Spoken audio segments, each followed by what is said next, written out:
The latest news, Fortnite gets hacked. 250 million players affected. Credit cards are scammed. So this comes back to really proper use of credit cards. If you're using a credit card on a gaming site or an e-commerce site or anything on the internet, there is a pretty good probability that it might get exposed or it might get compromised. So a couple of fundamental lessons to follow. First and foremost, always use credit cards. Do not use debit cards on the internet. I know financial advisors and Susie Orsman and others are all about debit cards because you can manage your money better. It comes right out of your account. There's no surprises. Yes, maybe for financial tracking and planning, debit cards are better. But when it comes to security, credit cards are the way to go. And here's why. If you use a debit card and somebody steals your debit card and takes money, it is directly out of your bank account. You are out of the money and you have to fight it and liable to get that money back. But if you use a credit card and it's used for fraudulent transactions, the credit card company is out the money, not you. If you report it as a scam, they have to research and investigate it. They're out the money, not you. And you have a very, very low liability. So while it's a little bit of an inconvenience, credit cards are much, much safer in minimizing the financial loss than debit cards. Second, review those bills. Most people will just scan their credit card statements at the end of the month. They're expecting it to be about $3,000. So if it's about $3,000, they say it's okay.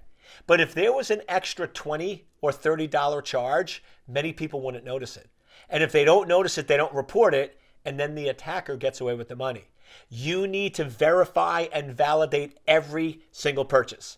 Now, I know most of you are like, but Eric, keeping all that receipt and keeping and tracking and monitoring at the end of the month is crazy. But here's a nice little solution. Every time you use your credit card, you should get a text alert. And if it is valid, you say yes. And if it's not valid, you say no. Now, this I know sounds like a little bit of an inconvenience, but let me ask you, would you rather spend a few minutes a day verifying your credit cards, or would you rather be out $300, $400, $500 in fraudulent transactions? It's much better to do it right the first time. And I tell you, I have my credit cards on a cell phone wallet, so every time I use my credit card, I take out my cell phone anyway. So literally I use the credit card, look at the text message, approve. It's nice, easy, and simple. And then if I'm not looking at my phone and somebody does a fraudulent transaction, it automatically gets denied. So that's the other nice trick. Finally, reduce your risk. If you're going to do online purchases, gaming, or other things like that, have multiple credit cards. I have 5 different credit cards. I have one I only use for gas.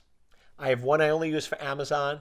I have one I only use in physical stores. I have one I only use for online purchases. And I segment out. So now I'm reducing my risk and reducing my exposure. And you can set credit limits. So now if you want to give your kid, or you're an adult and you're a gamer, give them a separate card that has a $500 limit.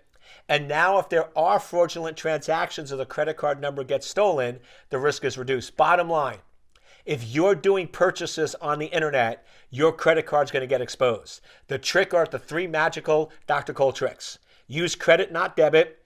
Have text alerting, and have multiple credit cards to minimize and reduce your risk. Learn from the Fortnite users that you are a target, and cybersecurity is your responsibility.